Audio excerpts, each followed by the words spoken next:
Sí, sí se ve. Solo no he conectado ahorita mi cámara, pero ahorita la conecto porque no sé dónde quedó el conector, pero ahorita la conecto. Em, pues bueno, buenos días a todos, espero que todos estén muy bien, que sus familias y ustedes continúen bien, estando sanos. Hoy vamos a ver, nada más les voy a dar como un repaso final bueno, no final, pero más bien vamos a repasar la última parte de lo de clustering, porque creo que lo cerramos así como, ya se tienen que ir, vamos, vamos. Entonces ya nada más para cerrar ese último punto, vamos a hacer un ejercicio en Socrative,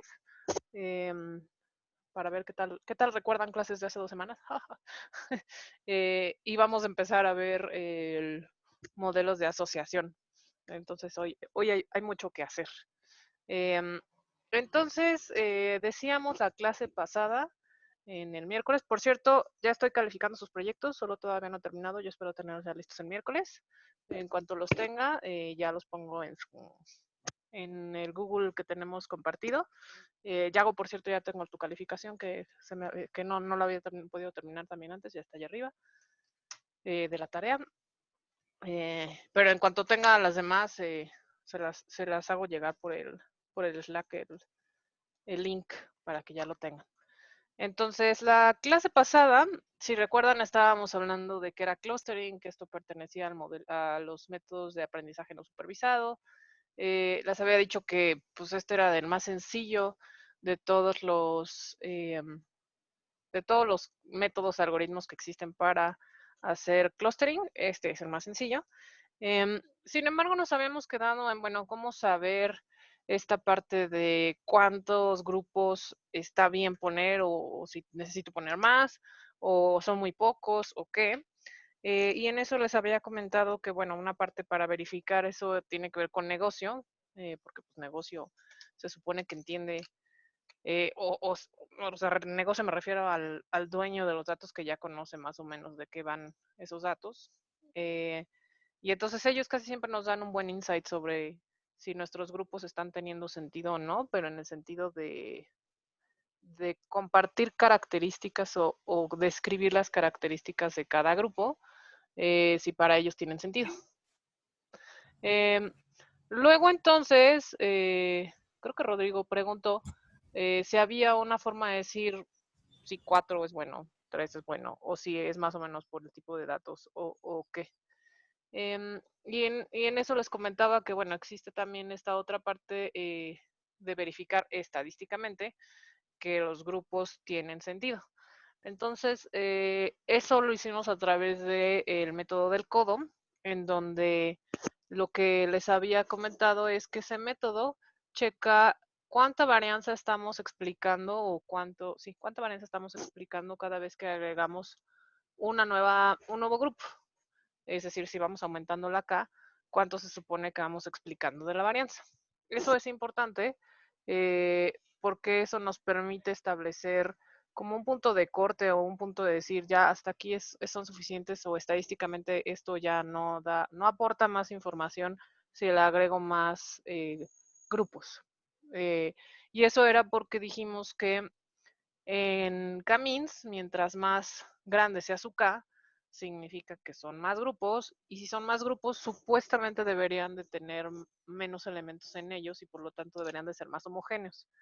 Y por lo tanto, pues entropía está bajando, que es lo que quisiéramos conseguir, que los patrones dentro de cada grupo sean como muy claros, ¿no? Que sean poco amigos, en donde no tengamos que decidir si, no sé si eres bien de este grupo o este otro, y entonces a través del método del codo, lo que nos permitía ver era pues ver justamente tratar de explicar este sum of square errors, que es como la varianza, eh, para saber si vale la pena o no aumentarle a ese número de Ks. Luego les dije que pues, si pudieran hacer como varios Ks, por ejemplo, en este ejemplo que estábamos haciendo nosotros, hicimos 3, 4, 5, 6, 7, y de hecho nada más tuvimos que modificarle al número de clusters y eso fue todo. Eh, Como para saber cuánto sum of square error íbamos bajándole. Se supone que mientras de nuevo más CRAS generamos, entonces esto debería de ir bajando. Y que llega un momento en el que por más que le agregáramos más grupos, pues ya no había mucho que hacerle, ¿no? Y luego, esto del método del codo significaba más bien que en donde cambiara o donde se hiciera el codo, básicamente, es donde estadísticamente estaba mejor tomar la decisión de que ese número de grupos estaba correcto. También podemos checar si son del mismo tamaño o no, aunque hablamos un poquito al respecto y dijimos que a veces hay grupos que son pequeñitos y que estos en particular nos interesan porque parecieran como más outliers o que son como más especiales, en el sentido de que sus patrones parecen ser como muy claros. Eh, y entonces luego les dije, bueno, la desventaja también es que estos, pues en este tipo de clustering, em, no, no se puede formar parte de más de un grupo, que por el momento tal vez tiene sentido eso, pero habrá veces en las que, sobre todo en texto, habrá veces en las que quisiéramos entender más bien que formaras parte en cierto porcentaje. O sea, que sí formas más parte de un tipo de grupo, pero no necesariamente que eres este o ninguno, o todos los demás, ¿no? O eres mío o no eres de ninguno.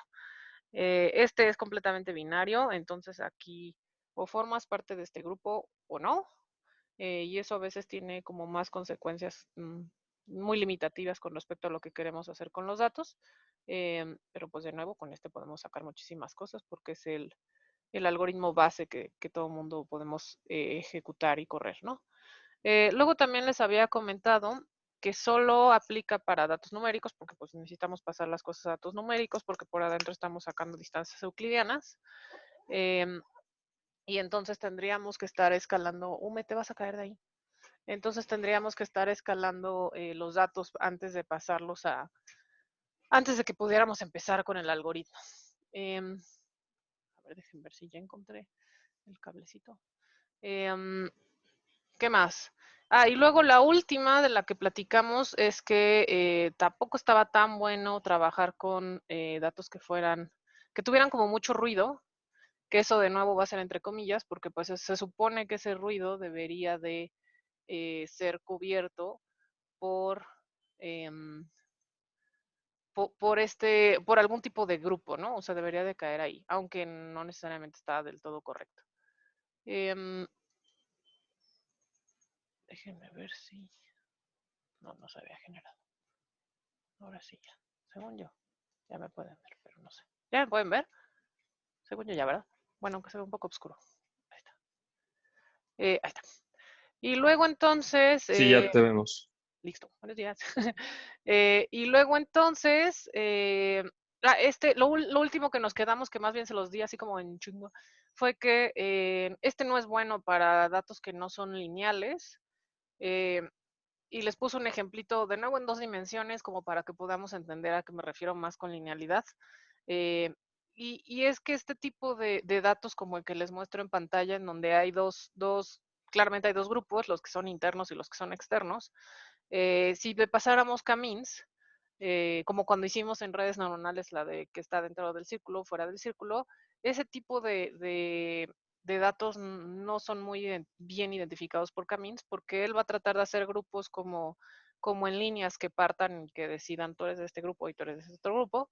Y entonces lo que va a suceder con Camins, con este estilo de datos, es que va a querer hacer grupos como el que están en este momento en la pantalla, en donde va a formar un centroide hacia abajo y un centroide hacia arriba, y él cree que eso es suficientemente bueno. Eh, Tal vez eso no es la forma correcta de hacer el clustering para este tipo de datos. Y entonces más bien lo que sucede es que existen otros modelos o otros algoritmos que se llaman más de clustering o perdónenme, de jerárquicos, que inclusive un simple hclust, que está como muy sencillo, eh, que saca como distancias entre los diferentes elementos y las distancias como en altura son las que van marcando cortes y diferentes tipos de grupos. Ese sencillo algoritmo puede dividir o puede seleccionar en este es el grupo, el externo es un grupo y el interno es otro grupo. Igual hay otros algoritmos un poco más complicados que son también de clustering, que son jerárquicos, que se llaman DBSCAN, HDBSCAN y sobre todo TISNI, que también reducen dimensionalidad eh, para poder encontrar este tipo de patrones. Pero para ello, o sea, para poder haber dicho que en particular, esta asignación de grupos no es la correcta, más bien sale de haber hecho un EDA y tratar de entender que estos datos no eran lineales. ¿Por qué? Porque de nuevo no todos tienen de hecho la mayoría de sus datos no podrá visualizarse para decir, pues los centroides están mal porque está aquí el centro y aquí está alrededor, sino que tienen n dimensiones y entonces es imposible, bueno, no imposible, pero no sirve de nada visualizarlos con n dimensiones cuando nuestro cerebro solo está apenas y 5 son como razonables, más de 3 ya es como imposible. Pero entonces para ese tipo de casos, justo t-SNE nos ayuda para poder como bajar su dimensión, dejarla en una dimensión de 2 o 3 dimensiones, visualizarla y ver los grupos que se han formado ahí y ver si esos tienen sentido. Entonces t-SNE es como una muy buena solución para cuando tienen datos que no son lineales. Pero ¿alguna duda con esta última parte del clustering que según yo estaba como bastante sencillo?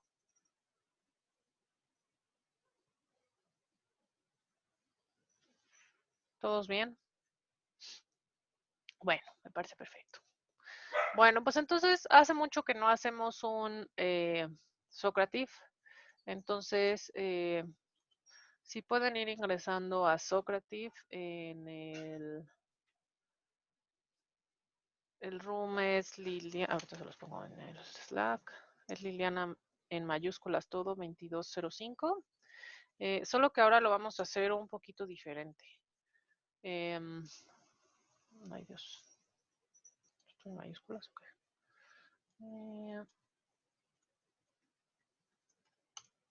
Ahí está.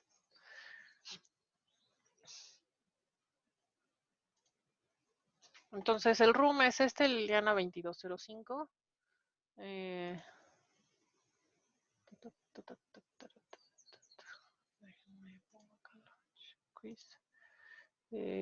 Este de aquí, next. Entonces, necesito que le pongan, más que su nombre, si ahora sí me pueden poner su clave única, estaría coquetón. Y listo. Entonces, ahora lo vamos a hacer un poquito diferente. Como que las últimas 2 veces me he dado cuenta que las últimas 2 veces que hicimos Socrative, una fue ya cuando estábamos en línea y otra fue ya en clase, nos estábamos tardando mucho y entonces lo que va a pasar más bien es que en vez de que los deje como libres en cada pregunta, más bien ahora vamos a tener un timer de 2 minutos por pregunta.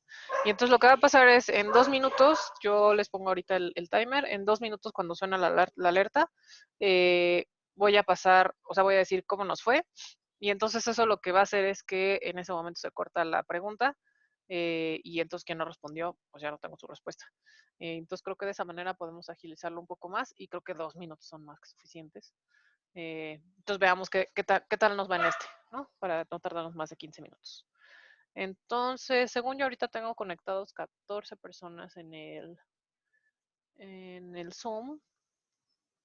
De este lado tenemos a solo 10 y 8 que están acá. Sí, los que ya puedan ir contestando empiecen a contestar. Todavía no empiezo los 2 minutos, pero ya empiezan a contestar. Los otros, ¿qué les pongo? Está Liliana en mayúsculas. Liliana 2205, así es el room. Acá está arribita. Entonces voy a... Ay, que de este lado 13 creo. Bueno, entonces, le voy a dar inicio. Entonces empiezan los 2 minutos y entonces empezamos con la primera pregunta. ¿Las redes neuronales se ocupan en qué tipo de problemas?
Queda un minuto.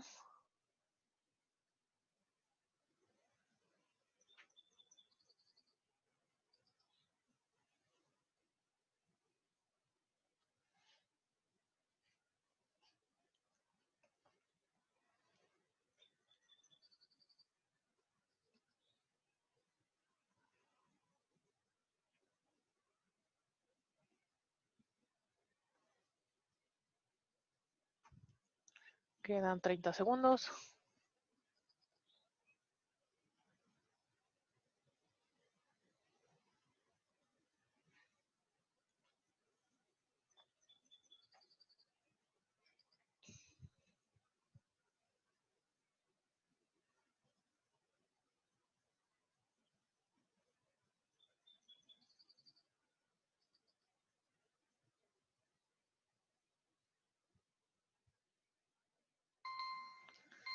Listo.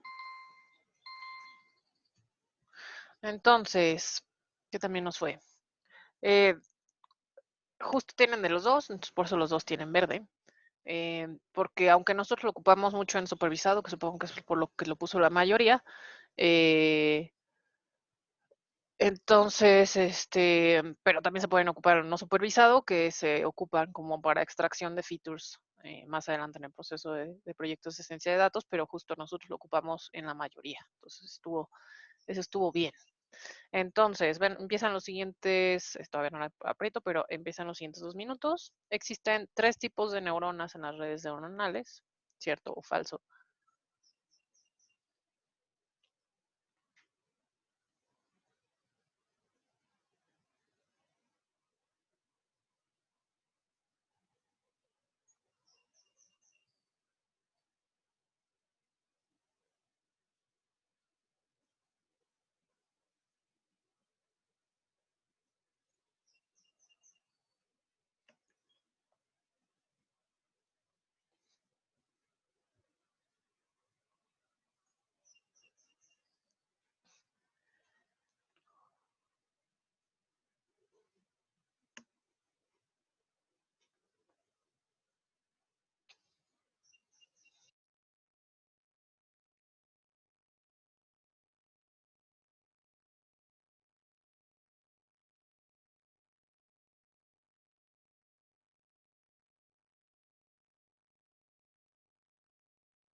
Maestra, no se escucha.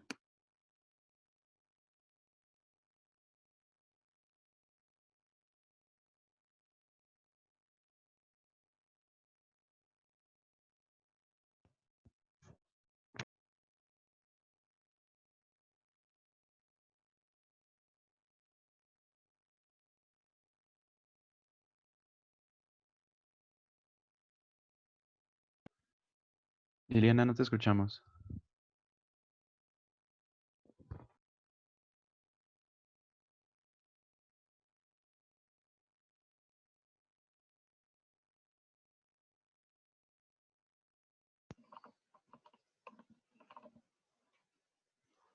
Aló, aló. Ya, ahora sí. ¿Me escuchan? Ahora sí, sí, Ah, perfecto. perdónenme. Que les decía que si, que los que pusieron false, o sea, más bien, que la pregunta creo que está equivocada, porque más bien, o sea, si quería decir que había 3 capas, entonces eran 3 capas, no tipos de neurona. Y entonces supongo que por eso los que pusieron false, pues no hay 3 tipos de neurona, hay una sola que es perceptrón y van diferentes como Justo. etapas de la arquitectura. Entonces los que pusieron false, pues por eso está chido. Pero los que pusieron true más bien, ¿a qué se refieren? También a esa arquitectura de ponerlas en entrada, en hidden y en false. Digo en false y en Sí, output. yo justo por eso puse que eran tres, pero pues me Perfecto. confundí, pensé que era. No, está perfecto, porque está mal esta pregunta, está mal diseñada. Entonces esta, pues todo el mundo la tiene bien. O sea, tanto los que hayan dicho que está bien, como tanto los que está mal. Entonces déjenme pongo acá Socrative. Redes neuronales, segunda pregunta. Estoy equivocada. Listo. Entonces, ahorita actualizo esas. La siguiente. Empiezan los 2 minutos. Capas en una red neuronal. Ya se las acabo de soplar.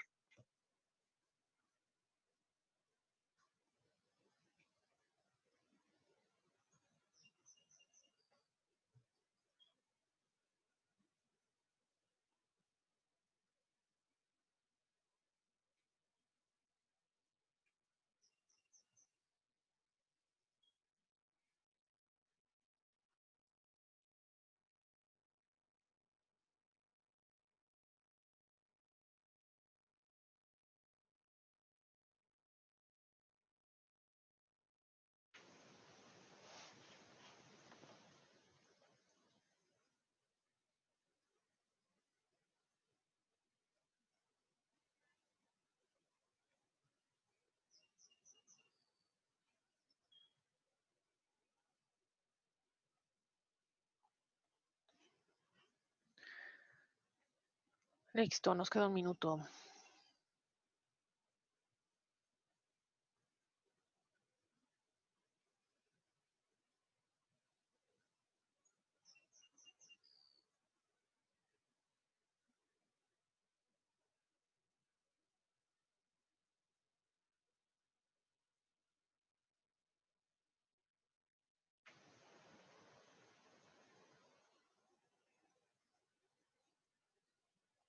$30.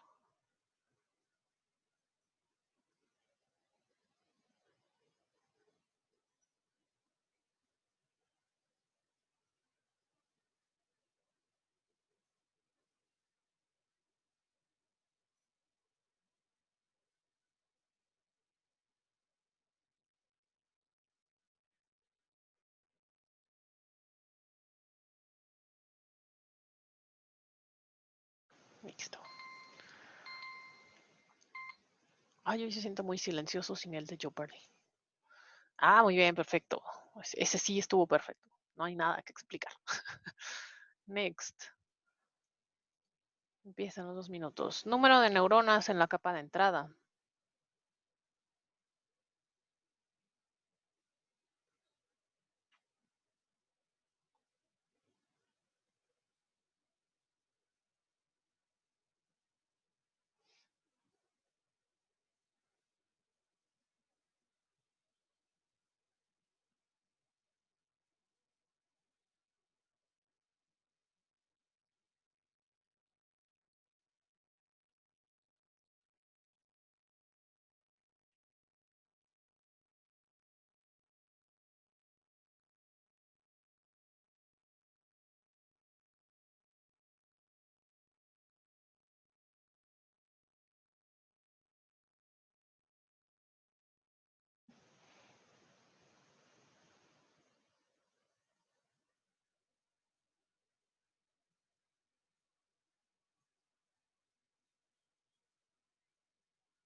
Ya estamos en menos de 1 minuto.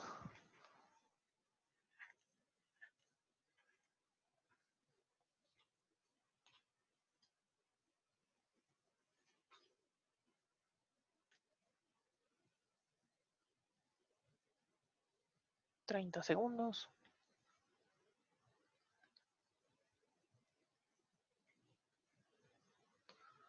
Tip, tip,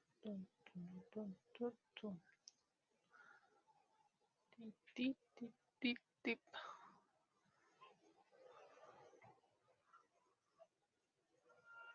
Perdonen, no pude no hacerlo. Ah, pero se acaba. Sí. Perfecto, ahí acabaron los dos. Entonces, híjole, creo que esta también está como mal diseñada. O mientras la estaba leyendo dije, esto está mal diseñado. Ok, entonces empecemos por la más sencilla. El del C no puede ser porque es un entre dos, entonces pues no. El número de variables en el set medio que es o sea, podría ser solo que tal vez necesitan ser todas numéricas, entonces necesitamos ponerlas numéricas. Entonces en el de arriba tiene más sentido, justo. Y entonces el de hasta abajo no sé bien por qué lo puse súper diferente. Entonces creo yo más bien que con los que contestaron A, B y D, o sea, los que hayan contestado, que es casi más del 90%, entonces creo que están correctos, porque de nuevo está como mal diseñada esa pregunta. Entonces, el número de neuronas, los que hayan tenido A, B y D, correcto. Bueno, pero entonces a todos nos queda claro que son el número de las variables que tengamos. Y entonces la última, entonces empiezan los 2 minutos, número de neuronas en la capa de salida si el problema es de regresión.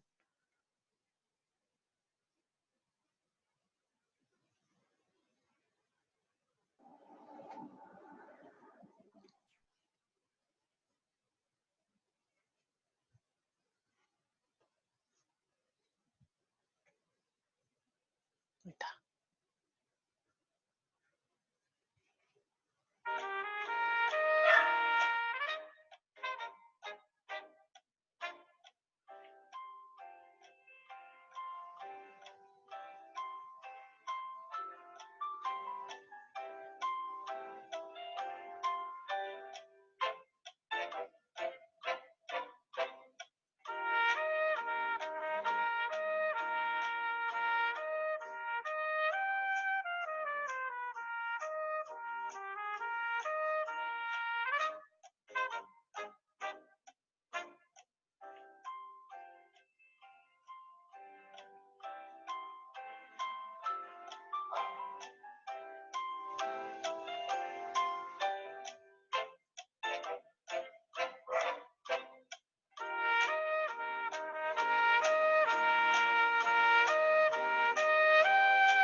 Ya casi, 5, 4.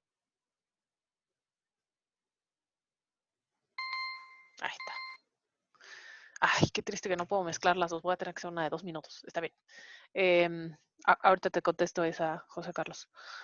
Entonces, número de neuronas en la capa de salida si el problema es de regresión. El número de variables que tiene la variable target. No, más bien justo como es de regresión, es justo una sola y sale de ahí un numerito. Entonces, la mayoría lo tuvo correcto. ¿Qué más? Entonces, José Carlos preguntaba que si, no, claro que tiene sentido la pregunta. Que si podemos agregar neuronas cuya entrada es una combinación no lineal de las variables explicativas, lo que sucederá entonces ahí, y casi lo que sucede siempre, es que como en un proceso completo de ciencia de datos, en un proyecto de ciencia de datos, hay una parte, después de su EDA, viene una parte muy específica que le llamamos Feature Engineering, en donde hay selección de variables o generación de variables. Y casi todas son como para reducir dimensión y que solo tengamos la información que necesitamos para meter al algoritmo.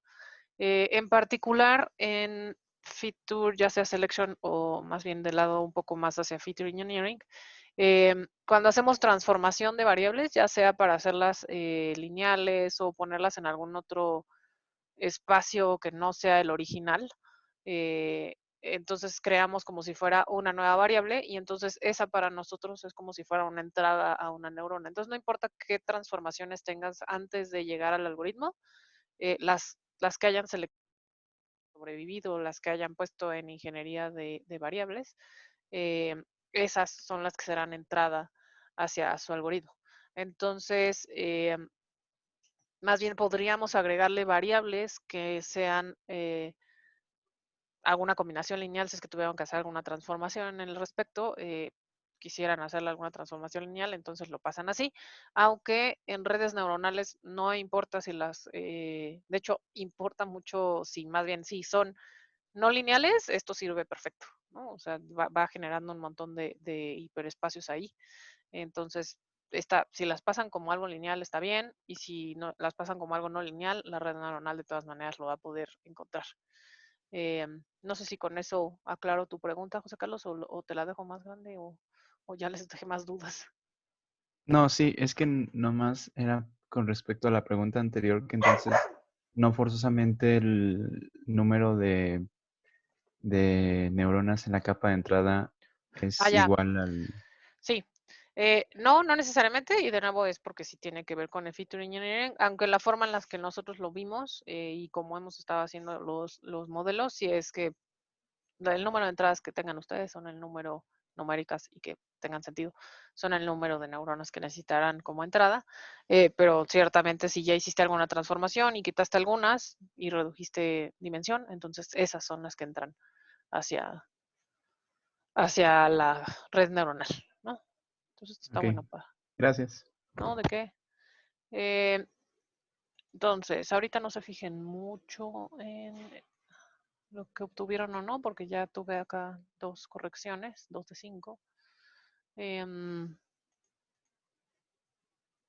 Por lo menos en la 3, en la 4 y en la 5 nos fue re bien. Y en la 2 es la que todos tienen bien, entonces está bien. Y la 1, no me acuerdo qué fue la 1. Ah, para supervisado y no supervisado. Ok, entonces dejen guardo estas. Y ahí está. Listo. Entonces, Y, sí. o sea, si en la primera no pusimos las dos, está mal, ¿verdad?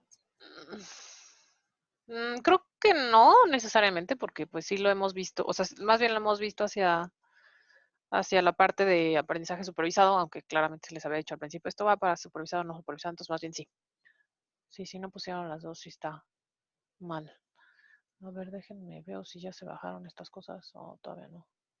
Ah, sí, ya se bajaron. Vientos. Bueno, entonces, ¿alguna pregunta de redes neuronales o de la parte de clustering? Según yo, clustering estuvo muy sencillo.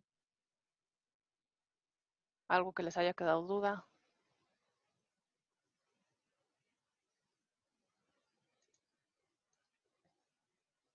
Ok, bueno, entonces nos pasaremos ahora al lado de dentro de lo no supervisado, a los algoritmos de asociación.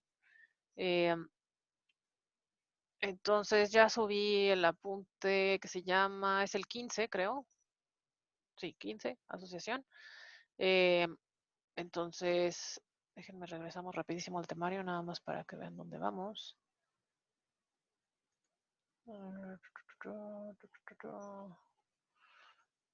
Entonces,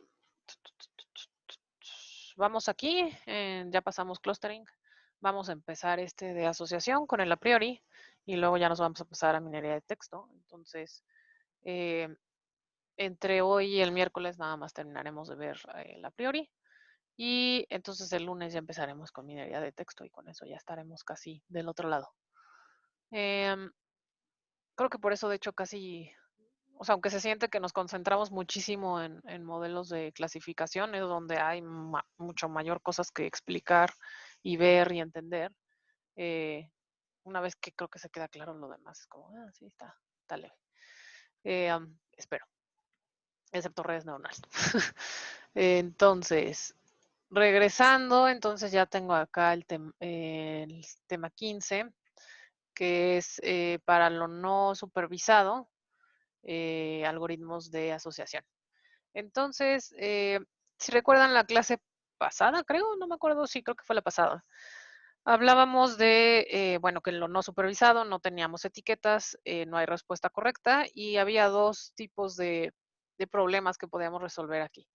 O nos interesaba saber qué patrones existen en los grupos de datos, o sea, hacer grupos y saber qué patrones existen ahí, y entonces son las descripciones de los grupos que formamos después de Camins, que por cierto creo que me faltó explicar esa última parte. Después de ya tener los grupos y quién forma parte de qué grupo, hay que hacer un summary de, bueno, las características que tiene cada uno de esos grupos en sentido de las variables que están formando parte de los grupos. Y eso casi siempre es el promedio de edad es tanto, el rango va de tanto a tanto, su desviación estándar es de tanto y así. Eh, entonces ahí estamos hablando como de cuáles son las características que hacen que se formen estos grupos y entonces ya podemos saber estrategias particulares para cada uno de esos grupos. Pero también existe otra tarea y esta otra tarea es más bien saber qué cosas suceden juntas, que no es lo mismo a formar un grupo. Entonces esos son modelos de asociación en donde queremos ver quién está asociado con qué.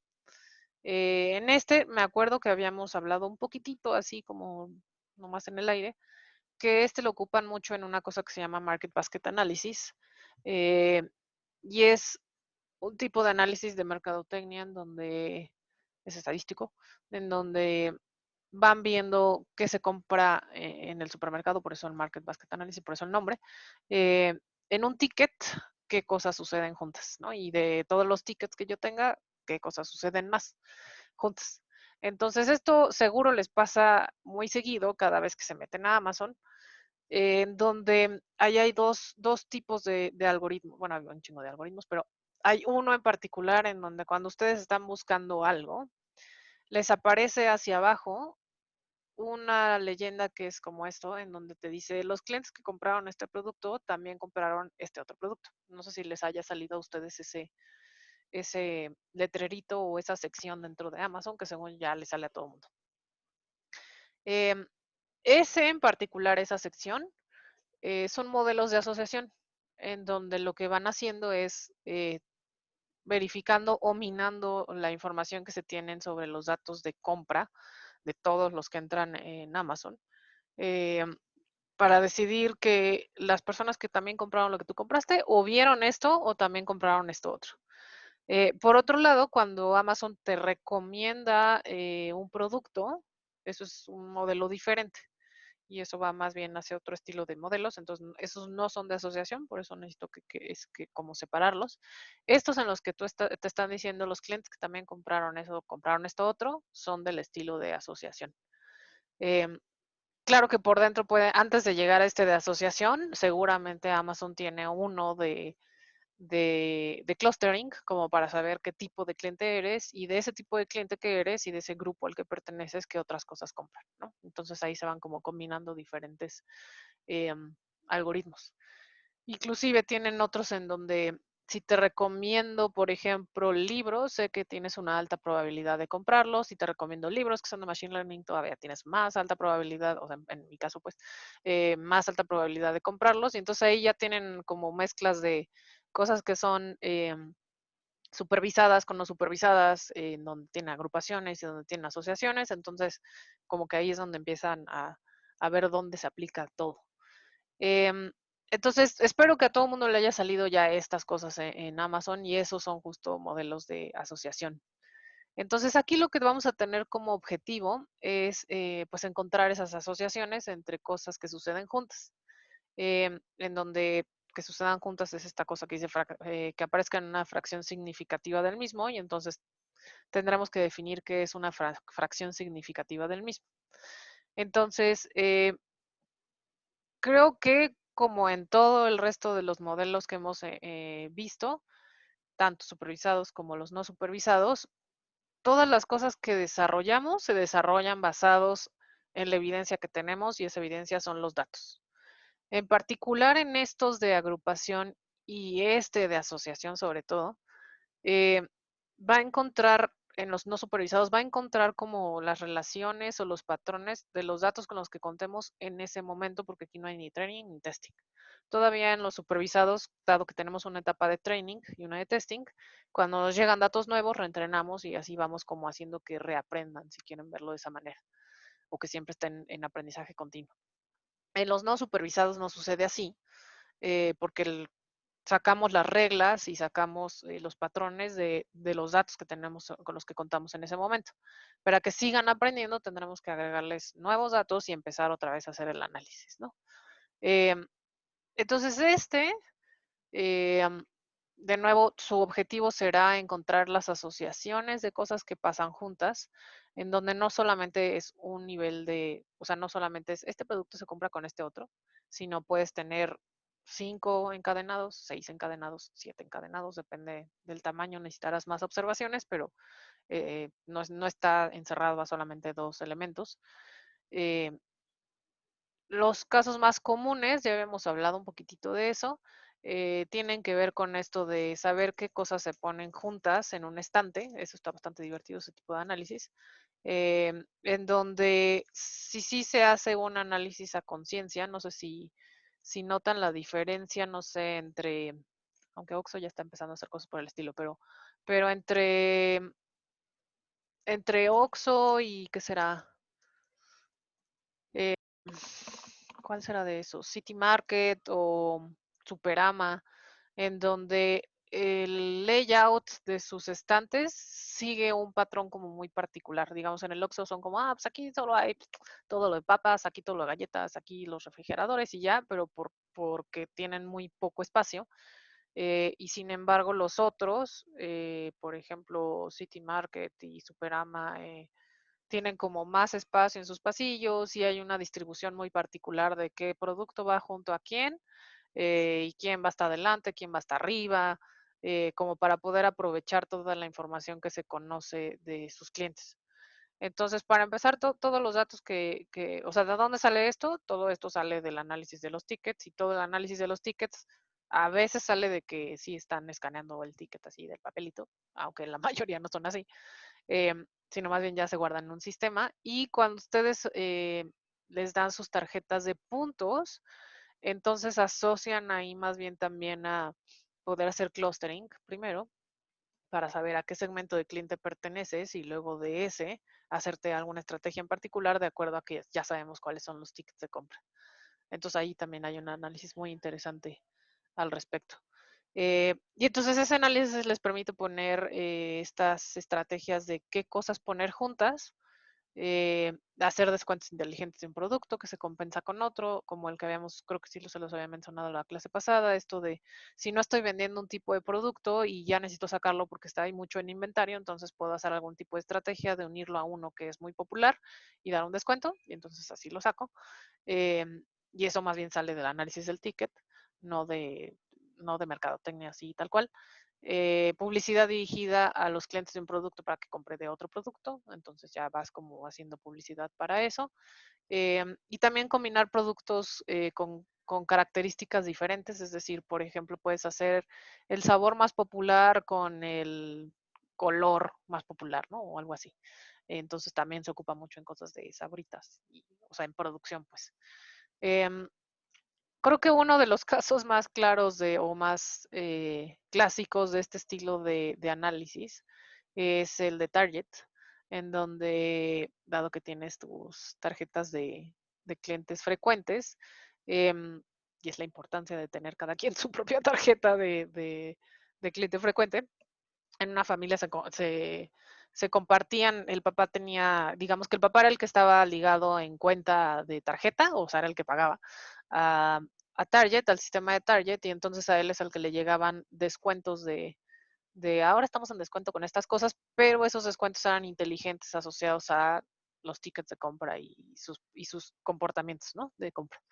Eventualmente le llegó un mail de descuentos en pañales, a lo que él como que se le quedó, como, o sea, como que lo sacó de onda de por qué le estaban mandando cosas de pañales y de bebés, empezaron a mandar muchísima publicidad de bebés, eh, porque más bien su hija empezó a comprar productos en Target, porque estaba embarazada, su papá no sabía, productos en Target asociados a cosas de bebés, y entonces más bien la historia es, eh, pues Target fue quien le avisó al papá que su hija estaba embarazada, más que su hija, y eso es justo por el análisis de datos que ahora existen. Entonces la moraleja, porque ya he escuchado demasiados de esos, la moraleja, sobre todo de gente que está, o sea, ya sé que todavía no es para ustedes, pero como que sí me han tocado al menos 5 casos de personas que conozco que buscando anillo de compromiso para sus novias, la novia se da cuenta porque comparten la misma computadora y entonces en su browser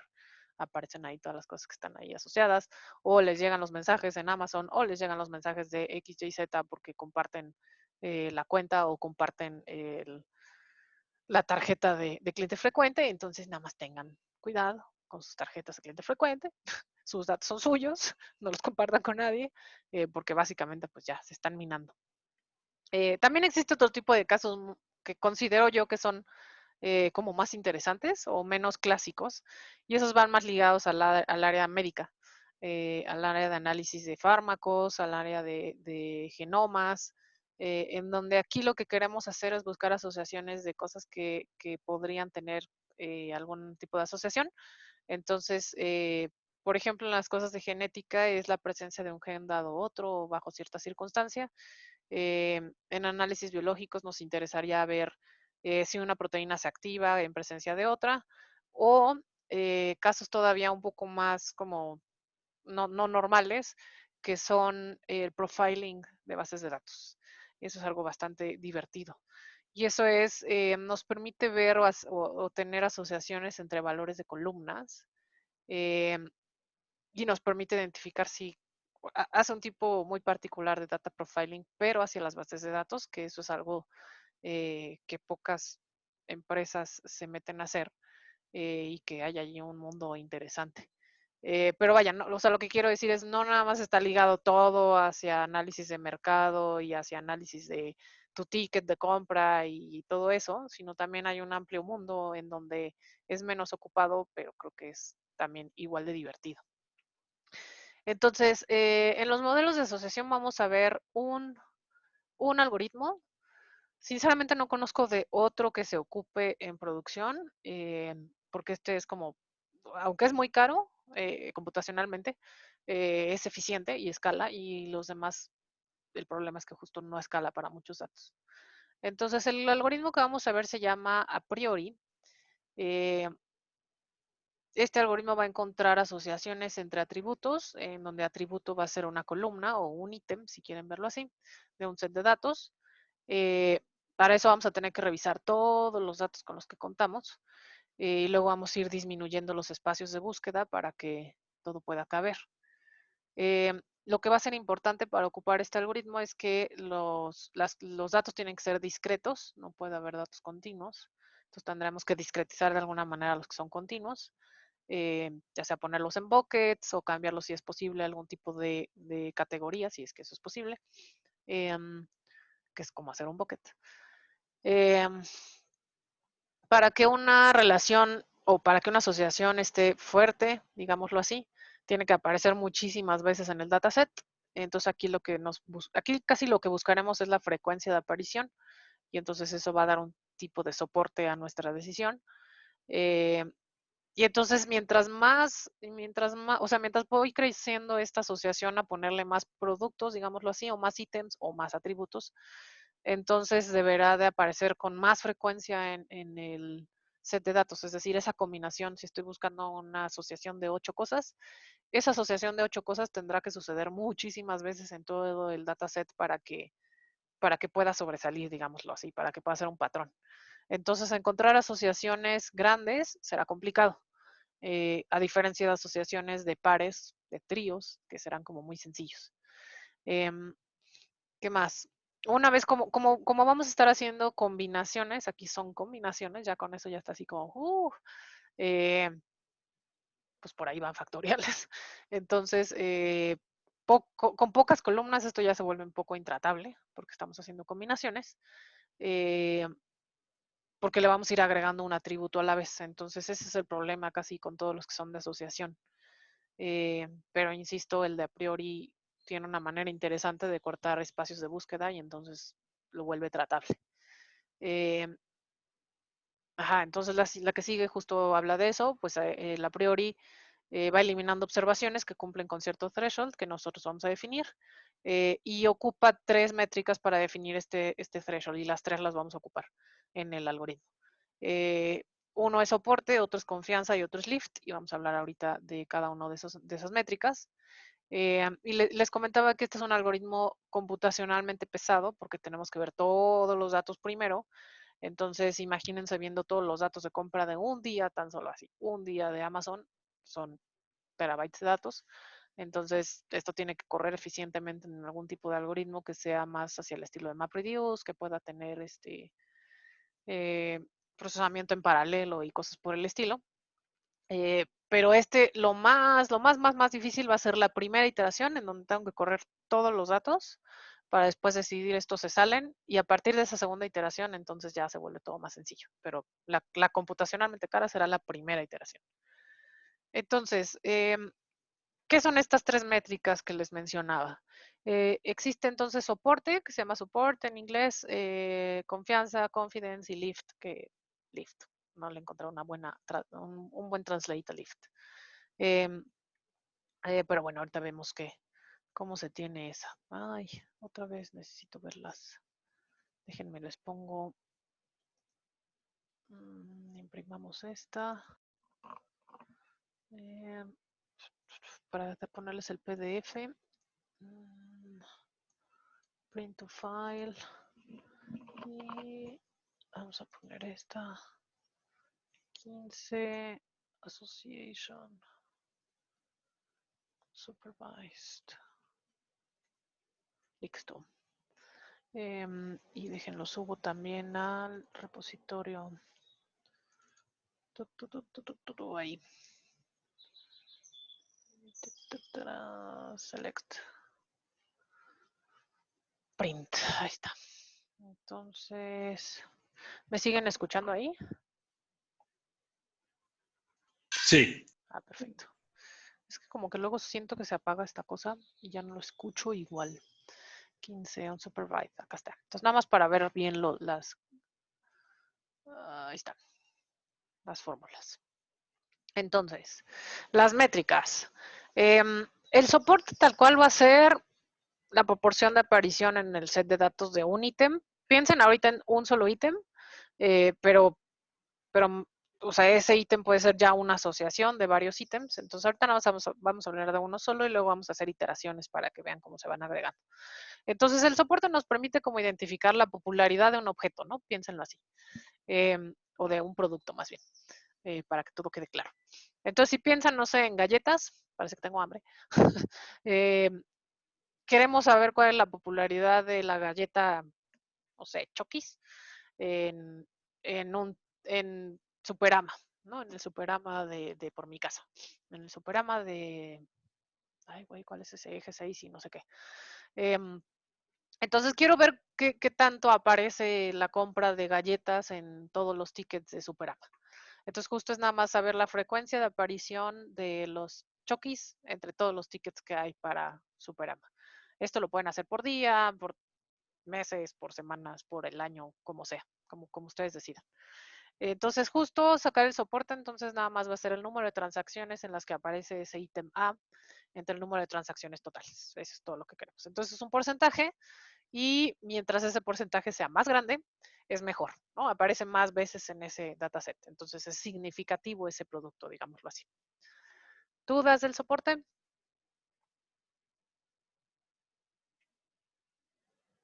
Bueno, entonces, confianza. Confianza va a ser más bien, ¿qué tanto podemos decir que 2 ítems aparecen juntos? Entonces, este va a medir qué tan probable es que el atributo A, piensen en las galletas, esté presente si compro el atributo B. O sea, si tenemos galletas y leche, qué tanta probabilidad es de que yo compre galletas con leche, o sea, y leche, a solo comprar las galletas, ¿no? Entonces también se mide en un porcentaje y entonces es el número de transacciones que tiene A, piensen en A como galletas y B como leche. Y entonces aquellos tickets que tengan galletas y leche en el mismo ticket formarán parte de ese conteo de transacciones que es el numerador y lo dividiremos entre el conteo de transacciones que solo compraron galletas. ¿Tiene sentido eso? Es decir, aquí quiero ver qué probabilidad tengo de comprar dos cosas juntas a solo comprarla una sola. Vamos a decir que es confianza de A hacia B. Entonces, si es A hacia B y que son galletas hacia leche, entonces el denominador tendrá que ser la A, que es la que compramos solita, la de galletas. ¿Dudas de la confianza? Lo que va a ser muy interesante aquí, sí, pero ahí es donde está la utilización del algoritmo. Ahorita justo es donde van a empezar a ver ahorita todavía no llegamos a esa optimización, sino nada más estamos definiendo cuáles son las métricas, ¿no? Entonces, lo que va a ser importante de que funcione el a priori es que nuestra base de datos tiene que ser uno transaccional, y transaccional me estoy refiriendo a que cada observación va a estar asociada a un evento. Piensen que ustedes cuando van al supermercado o cuando van al Oxxo o cuando van a lo que sea donde tengan algo que pagar, al Oxxo, digámoslo así, compran una serie de productos en un solo evento. Su evento es la compra y está asociada con varios productos y cada producto tiene su propio precio y van en sus diferentes cantidades. Supongan entonces que van al Oxxo y van y compran su Coca. Esperaría que no, pero bueno. Supongamos Coca cero. Y compran sus panditas, que son más azúcar, ya. Y compran papas. 3 cosas ahí. Y entonces, lo que sucede es que en un ticket hay un evento que ustedes hicieron una compra en tal momento, en tal sucursal, a tal hora, en el pago, que hicieron el pago con tanto, que el valor total era tanto, y allá adentro vienen en un pequeño campo cuáles son los productos que ustedes compraron, pero forman parte de un mismo ticket y es un solo evento. Así como ustedes van varias personas y entonces cada una de esas compras es una transacción. A eso es a lo que me refiero con que la base de datos tiene que ser transaccional. Y entonces tendremos que acomodar los datos a que si me aparecen por renglón ticket, o sea, es el ticket y el mismo ticket viene abajo y el mismo ticket viene abajo porque vienen distribuidos los productos que compraste hacia un renglón cada uno. Entonces tendremos que hacer ahí alguna actualización o modificación a modificar que todo lo que aparezca dentro del mismo ticket forme parte del mismo evento, entonces ya sea que lo vuelvan ancho o que hagan un group by por ticket, como quieran hacerlo, pero el chiste es que tienen que formar parte del mismo ticket para que esta de confianza se pueda realizar. Eso es, dentro del mismo ticket tiene que suceder que A y B se compraron juntos y luego ya veo todos los tickets, quienes compraron solo A. O no me importa si fue con A y algo más, solo que exista A. Por último, la métrica de lift, lo que permite es cómo identificar cuánto hay de lift o cuánto se incrementa el ticket de compra o la venta de B cuando se compra A o cuando se vende B. Digo, cuando se vende A, discúlpenme. O sea, ¿cuánto sube A dado que vendí B? ¿No? O sea, es como el lift, justamente eso. ¿Cuánto lo estoy levantando? Para el lift de A con B, entonces decíamos que A son las galletas y B son la leche. Lo que quisiera saber entonces es, pues como cuánto sube, si yo vendo mucho de leche, cuánto debería subir la venta de galletas, si quieren verlo así. Y ese se cuantifica poniendo la confianza de A con B, que dijimos que la confianza era cuántas veces aparecían juntos entre solamente el de A, y el soporte de B, que es qué tanta popularidad tiene el ítem B. ¿Dudas de eso? Casi siempre Lift es como un poco más difícil de entender.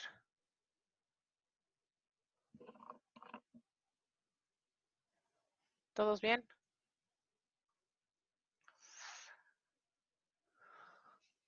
Bueno. Entonces dijimos que esto se aplica a bases de datos transaccionales. Ah, caray. Perdón que te interrumpa. ¿Me puedes, Sí, por favor, volver a explicar Lyft? No me sí, terminó de quedar claro. de hecho justo me quedé pensando que yo había puesto una explicación un poquitito más linda. A ver, dejen ver si lo pongo acá. Dejen ver si lo encuentro aquí o de plano no lo agregué. Ah, aquí está, sí. Ya no subí esto. Déjenme, lo voy a poner un poco en el chundo de acá, ¿eh? Ahí ven mi pantalla, la que está como en negro todo. Sí. A ver, entonces otra manera de explicarles Lyft es una vez que ya tienen ustedes un resultado, que es esta parte de aquí, supongan que el Lyft de galletas con leche fuera de 2.5. Eso lo que significa o cómo se debería de leer es que nos indica que hay es 2.5 veces más probable que las galletas se compren junto con la leche a que solo compren leche.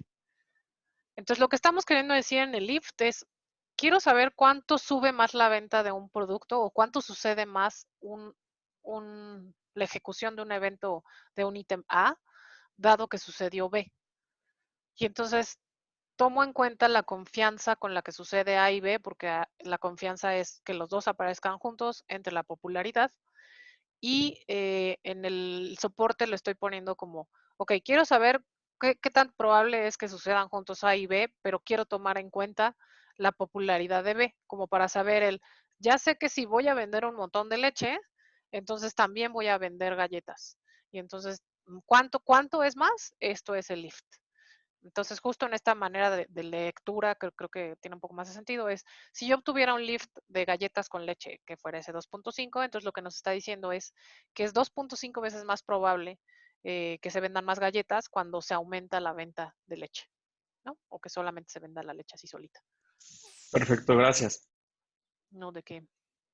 Pero ahora, todo esto se los estoy explicando hacia ventas, hacia productos, hacia tickets.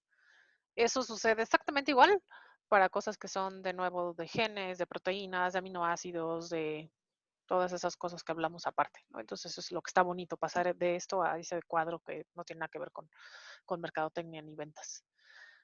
Bueno, al final todo tiene que ver con ventas, pero en fin. Entonces, características, ¿alguna otra duda de esas tres métricas? Las tres las vamos a estar ocupando en el algoritmo, entonces. Si Yo todo tengo queda- una duda. Sí, Si el fuera menor a 1, entonces estaría pasando lo contrario. sí, ¿cuál, O perdón? sea, ¿El lift? si el if fuera menor a 1, Si el lift fuera menor a 1, entonces solo sí, te dice que la proporción es menor. sí, o sea, pero más bien es, si fuera negativo, entonces Ajá. ahí lo que estamos diciendo es que justo no hay como, o sea, que uno aumente no tiene nada que ver con que el otro le pase algo. Si todavía es menor a 1, pero es mayor que 0, todavía hay alguna pequeña asociación ahí entre esos dos productos, pero no, o sea, aún siendo positivo, entonces todavía hay probabilidades de que las cosas sucedan juntas más que una solita. Pero si ya son negativos, entonces significa que no hay ninguna asociación a como nosotros lo queremos ver, ¿no? Sino que Ok, es al pero contrario. va. Pero de todos modos, el rango de lift son todos los reales. No Sí, está. aunque sí está ligado a que solamente tengas de 0 hacia arriba. Porque como tenemos la confianza, lo que estás diciendo ahí es que sucedan los dos juntos. Y si suceden los dos juntos, entonces al menos hubo un evento. Entonces no es que sea reales positivo, sino más bien es de 0 hacia arriba.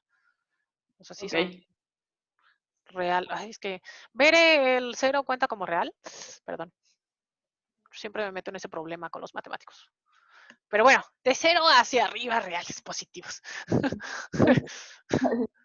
Gracias. No de que en cuyo caso justo si es 0, entonces pues no hubo ocurrencias de esos dos tickets, no hubo ocurrencia de esos dos eventos en algún ticket, entonces todavía no sucede esa asociación, digámoslo así.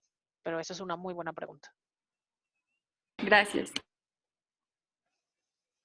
¿Alguna otra pregunta, chicos? Entonces, esas tres métricas, todas son de 0 hacia arriba, en donde, bueno, y las dos primeras son porcentajes, entonces no puede ir más del 100%. Lyft sí puede ir más, porque eso no es un porcentaje, pero no puede ir más abajo de 0. Ok, entonces, características principales de este algoritmo. Entonces dijimos que era para bases de datos transaccionales, ya platicamos un poquito de eso.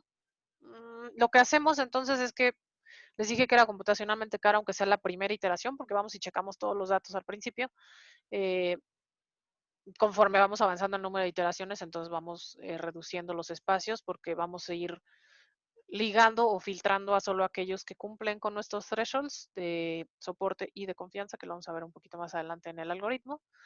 Y entonces así vamos eliminando muchísimas de las observaciones que no cumplen con esos thresholds y entonces ya con eso ya lo hacemos como más tratable. Entonces rápidamente podemos encontrar estas ocurrencias que no van a cumplir con un criterio, entonces las quitamos. Entonces siempre nos vamos a quedar con asociaciones que ocurren más en la base de datos. Y creo que ya. De lo demás, creo que ya platicamos un poquitito de eso. O sea, es muy, muy pesado computacionalmente, sí, pero solo la primera vez. Luego de ahí vamos a tener alguna selección a través de los thresholds que vamos a poner en soporte y confianza. Y luego el lift va a ser el que nos va a permitir decidir cuál de todas las asociaciones es la más fuerte, digámoslo así. Los parámetros de entrada que tienen este algoritmo solamente va a ser definir esta frecuencia mínima de ocurrencias y eso más bien va a ser que nosotros definamos el threshold de cuánto queremos de soporte y cuánto queremos de confianza. El soporte nos va a permitir como filtrar rápidamente ítems que no cumplen con la existencia que nosotros estamos buscando, con la popularidad, si quieren verlo así, que estamos buscando. Y la confianza nos va a permitir también eliminar combinaciones que no están sucediendo en la proporción en la que nosotros también estamos buscando. Entonces, el algoritmo, según yo, también está sencillo, más bien como que es, pues nada más hay que darle algunas iteraciones. Entonces, lo primero va a ser definir ese soporte y un mínimo de confianza.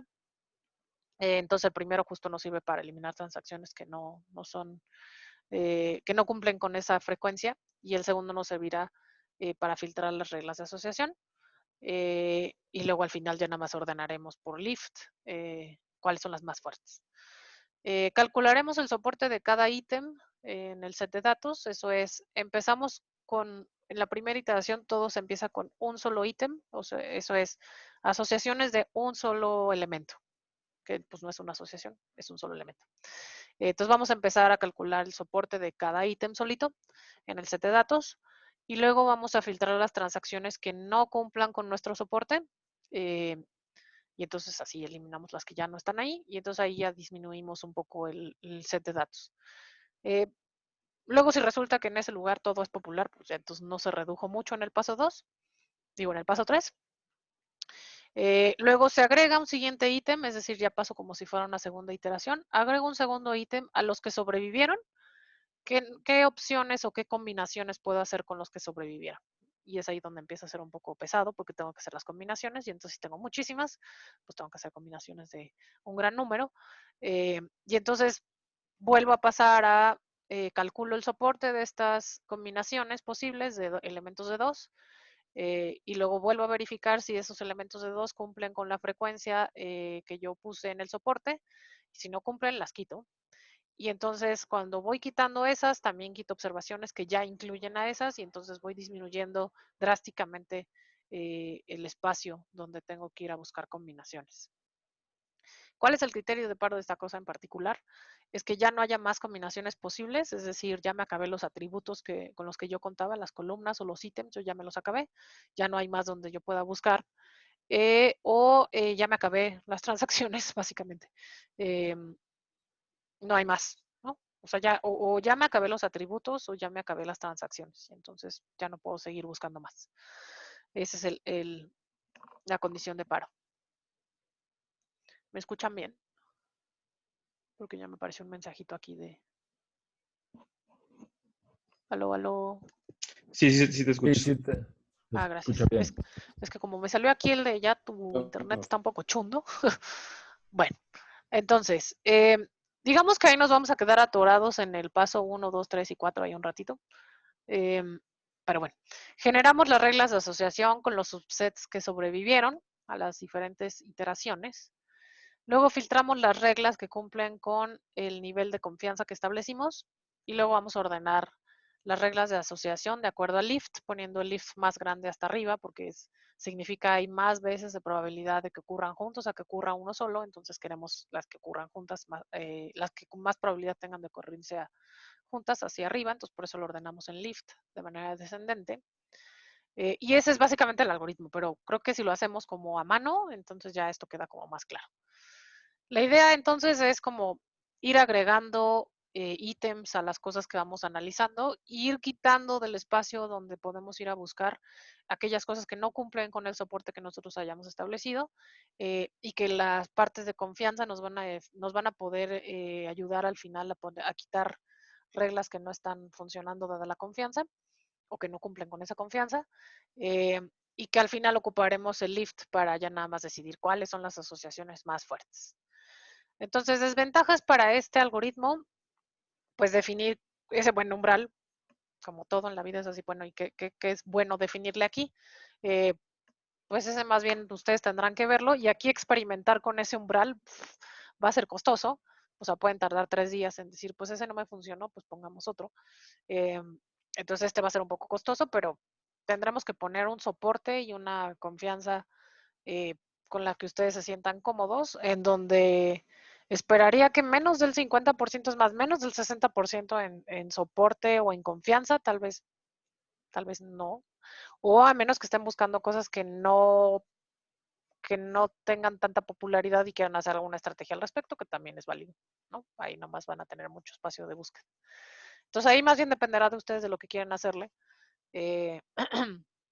Entonces, si el umbral de frecuencia es muy pequeño, pues entonces tendremos que generar muchas iteraciones, porque entonces hay muchos productos que no son populares, pero aparecen en muchos lados, ¿no? Pues que es computacionalmente caro porque se requieren hacer todos los conteos la primera vez y además tienes que hacer algunas combinaciones, que de alguna manera ya hay algún tipo de simplificación computacional para hacer todo eso, pero mientras más grande es el dataset, pues sí podría costar un poco más. Entonces, vamos a hacer un ejemplo rapidísimo de esto a mano para que quede, según yo, claro. Si este nos queda claro, entonces ya el miércoles veremos la implementación más sencilla. Que por cierto, ¿alguno de ustedes no ha trabajado en R? Así no conoce R, no sabe qué onda con R. Yo soy bien malo en R, casi ni lo sé usar. Yo nunca lo he usado. Igual. Yo tampoco he manejado R nunca. Ok, perfecto. Entonces no vamos a hacer R. Es que justo en R ya está la implementación súper linda, pero ok, está bien. Nos quedamos en scikit-learn. Entonces, bueno, de hecho ni siquiera en scikit-learn, va a ser en Python. Entonces, vamos a ver un ejemplo de esto, que según yo está muy sencillo, o sea, si esto queda claro, no tiene por qué haber problema. Entonces, vamos a ver un ejemplito sencillitito, en donde vamos a querer encontrar asociaciones que tengan un soporte de al menos una frecuencia de 3, o sea, está súper sencillo, 3 de 8, entonces son como el 37% de este soporte. Tenemos ese pequeño set de datos que cada uno de los renglones son un ticket de compra. Entonces tenemos tickets que son de diferente tamaño para empezar. Aquí no le puse de un solo nivel, pero también pueden ser de un solo elemento. Entonces vamos a definir nuestros thresholds para poder empezar este algoritmo. Entonces lo que vamos a definir por default, así porque se me ocurrió ese número, es que la frecuencia sea que aparezca al menos 3 veces en todas las transacciones, ¿no? Que todas las transacciones son 8 transacciones. Entonces que aparezca 37% con soporte y que nuestra confianza sea del 60%. Eso es lo que vamos a definir como nuestros thresholds. Entonces, dijimos en el algoritmo, lo primero que tendremos que hacer es pues tener asociaciones de tamaño 1, en donde el elemento es 1. Entonces, lo que voy a hacer es pues sacar los unique de todos los atributos que están aquí para saber pues cuántos productos tengo diferentes y entonces después voy a hacer el conteo de cuántas veces aparece cada uno de esos ítems en mis transacciones. Entonces, en la primera iteración tenemos, bueno, cada uno de estos 8 transacciones significaba entonces que tengo un ticket de alguien que compró pañales, cerveza y manzanas. Y luego otro que compró pañales y servilletas. Otro que compró cerveza, servilletas y Yakult. Extrañas combinaciones. Y luego pañales y manzanas. Y luego cerveza, manzanas, servilletas. Pañales, cerveza, manzanas, servilletas y Yakult. Pañales, cerveza, manzanas, servilletas. Cervezas, manzanas, servilletas. una extraña compra de productos, pero eso nos va a servir. Entonces, lo que voy a hacer entonces es estos ítems de un nivel. Entonces, aquí tenemos como los productos que son únicos a esas transacciones. Entonces, tenemos pañales, tenemos cervezas, tenemos manzanas, tenemos servilletas y tenemos Yakult. Y entonces, lo único que vamos a hacer es contar cuántas veces aparece pañales en todas las transacciones. Esto va a ser importante si yo pongo aquí 2 veces pañales, o sea, si yo tengo acá pañales, cerveza, manzana. Puede ser que lo cuenten doble, como ustedes quieran verlo. Normalmente se cuenta nada más una sola vez, porque es como si fuera un solo monito el que lo está comprando, y entonces es un solo ticket, y entonces una vez apareció pañales. No importa si él compró 100 pañales o 10 pañales, ¿no? Eso ya es como otra cosa aparte. Entonces, pañales, ¿en cuántas transacciones aparece? Aparece en la 1, aparece en la 2, aparece en la 4, aparece en la 6 y aparece en la 7. Entonces son 5 lugares diferentes, en donde, 5 tickets diferentes en donde aparece pañales, por eso tiene este 5 aquí. Cerveza aparece en 6 transacciones. Entonces está en la 1, en la 3, en la 5, en la 6, en la 7 y en la 8. En 6 transacciones aparece cerveza. Manzanas aparece en 6 transacciones, que está en la 1, en la 4, en la 5, en la 6, en la 7 y en la 8. Servilletas aparecen 6 y Yakult aparecen 2, ¿no? Nada más checamos eso de Yakult, a ver. En la 3 y en la 6. De ahí es de donde salen esos conteos, que son los primeros, solo estoy contando frecuencia. Luego, lo siguiente que voy a hacer es, dijimos, pues veamos cuáles no cumplen el threshold de soporte para quitarlas. Entonces, nuestro threshold de soporte dijimos que era en frecuencia 3 o 37% de soporte. Y entonces, aquellas que no tengan una frecuencia igual o mayor a 3, entonces se van. Entonces, en este caso, los que se van son Yakult. Yakult no cumple con la popularidad que yo estoy buscando para estas asociaciones. Entonces, lo que vamos a hacer va a ser quitar Yakult. Y cuando digo quitar Yakult, lo que va a suceder es que vamos a quitar todas las transacciones originales que tengan algo que diga Yakult. Y entonces justo es por eso, ahí es donde entra lo que me preguntaba Selma, ahí es donde entra justo cómo vas quitando en grandes cantidades operaciones que incluyen ese elemento. Entonces, no es que nos hayamos esperado a ver si el resto tenía una buena combinación, sino más bien lo que hicimos desde el principio es decir, lo que tenga Yakult, no me importa cuántas cosas tengan ahí asociadas, dado que Yakult solito no cumple con el soporte, entonces se van. Entonces, lo que sucede es que quitamos las transacciones que tengan Yakult y entonces nos van 2. De nuevo, no importa si él tenía cervezas y servilleta y cervezas era muy popular, porque cervezas estaba como en 6, creo, sí, 6. No importa si es muy popular o no, o en combinación con quién está, lo que nos permite este algoritmo justo es eliminar rápidamente aquellas cosas que no cumplen con el soporte y no esperarnos a ver hasta sus combinaciones, sino de una vez ya, no se tiene, fuera. Entonces quitamos Yakult y quitamos entonces las transacciones que son la 3 y la 6. Entonces ahora solo nos quedamos con la 1, la 2, la 4, la 5, la 7 y la 8, es lo que no está rojito, eso es con lo que nos quedamos. Entonces hacemos una segunda iteración. Agregamos un segundo ítem a los que ya habíamos tenido.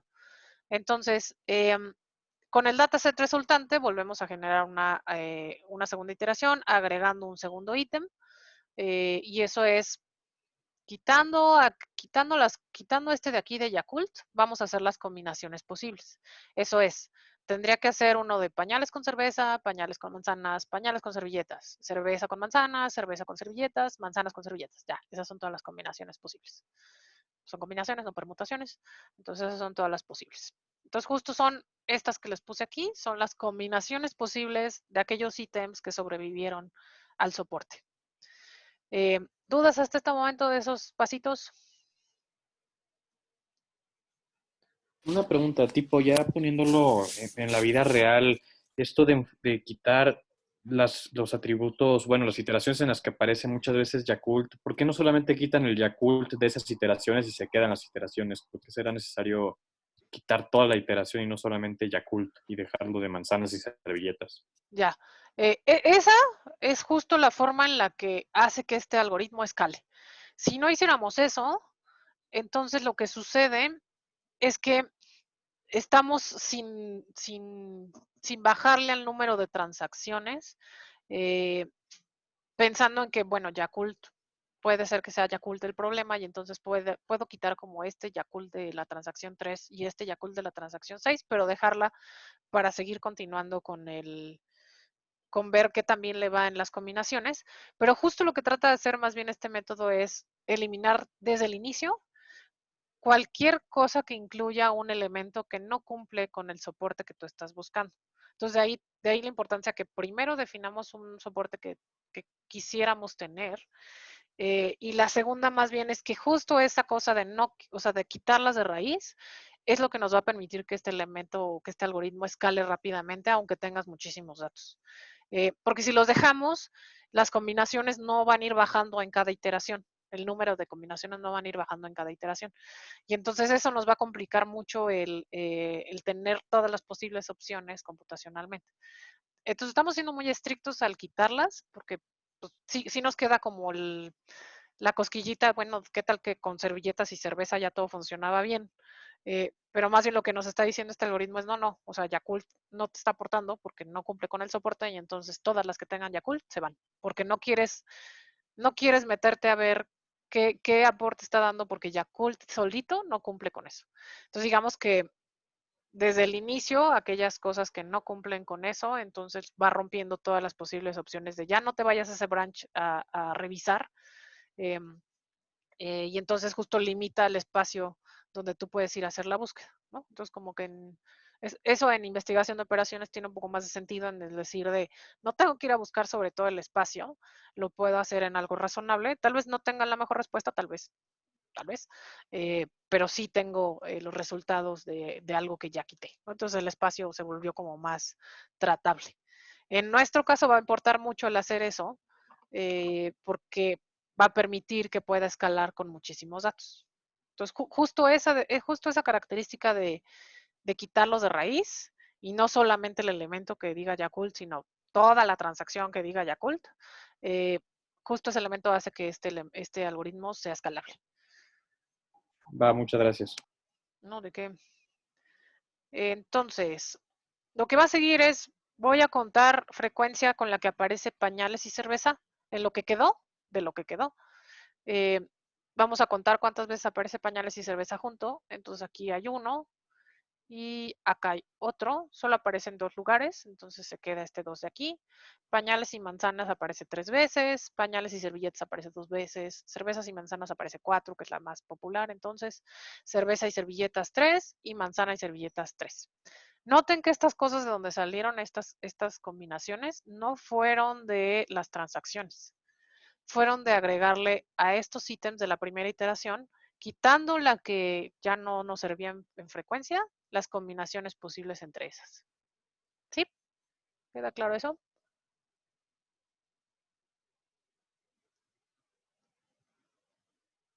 Ok. Entonces, ya No, estamos perdón, ¿puedes repetir justo esa parte? Ok, entonces en la O primera sea, para las iteración, sí, justo. Entonces en la primera iteración dijimos ítems de 1 y entonces sacamos esta lista de valores de aquí, sacamos su frecuencia de aparición en las transacciones y luego dijimos Yakult no cumple y entonces quitamos de esta Yakult, lo eliminamos de este elemento de aquí y entonces nos quedaron solamente pañales, cerveza, manzana y servilletas.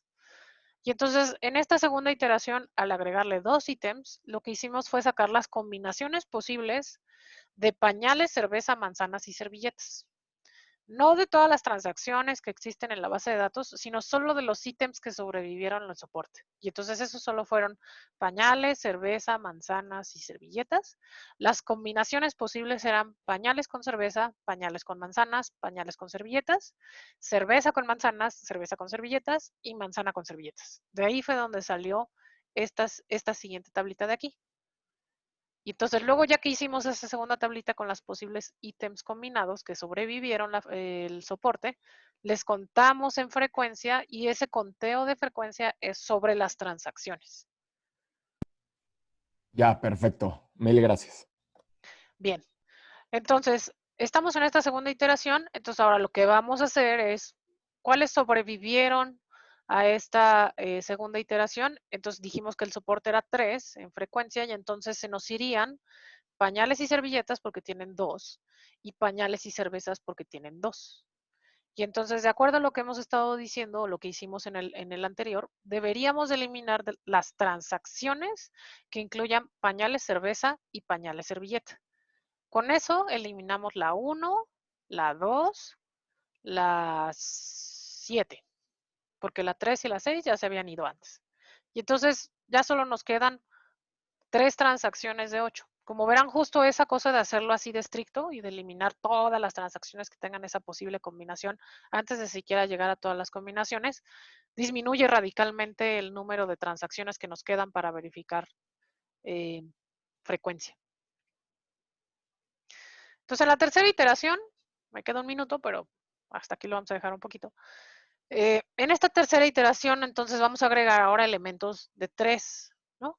Y entonces, de aquellas que me quedaron posibles, que era pañales con manzanas, cerveza con manzanas, cervezas y servilletas, y manzanas y servilletas, haremos combinaciones de 3, ¿no?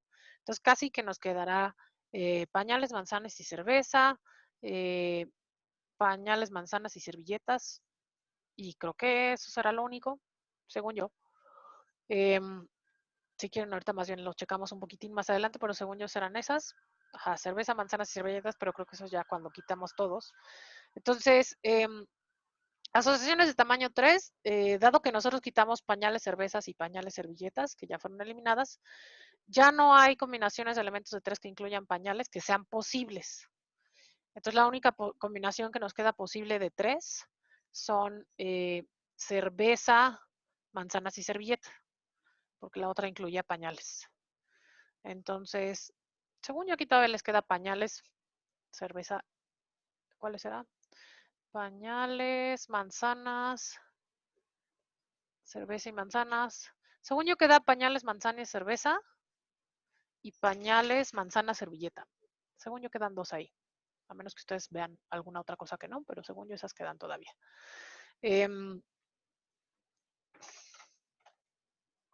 Ajá. Pero dado, no sé, veamos si eso existe. Pañales, servilletas, no, pañales, manzanas y cerveza existe en esta cosa de aquí. Ya. Entonces, no existe aquí, por eso no lo estamos poniendo. Ya voy. Es la única combinación posible, digamos posible, porque no hay registro en las transacciones de otra combinación, es esta de aquí de cerveza, manzanas y servilletas, ¿no? Y esa solo vale 2, aparecen 2 veces aquí. Y entonces ya ni siquiera esta cumple con el soporte. Y dado que ya no tengo más combinaciones para hacer, y ya no tengo ni siquiera más registros donde ver, entonces hasta ahí se queda este algoritmo, ahí se para. Y más bien la siguiente clase veremos, o bueno, ya que se pare, ¿qué hacemos? ¿Cómo generamos las reglas una vez que ya sacamos todas estas cosas de quiénes sí valen y quiénes no valen? Entonces, lo pararemos hasta aquí. Muchísimas gracias. Tengan muy buen día. Entonces, el miércoles repasaremos un poquito otra vez este ejercicio y lo veremos implementado en Python, ¿no? Cualquier duda antes me dicen y yo espero ya tener calificados sus proyectos el miércoles. Cuídense mucho. Gracias. Gracias, adiós. Nos vemos. Bonito lunes. Igualmente.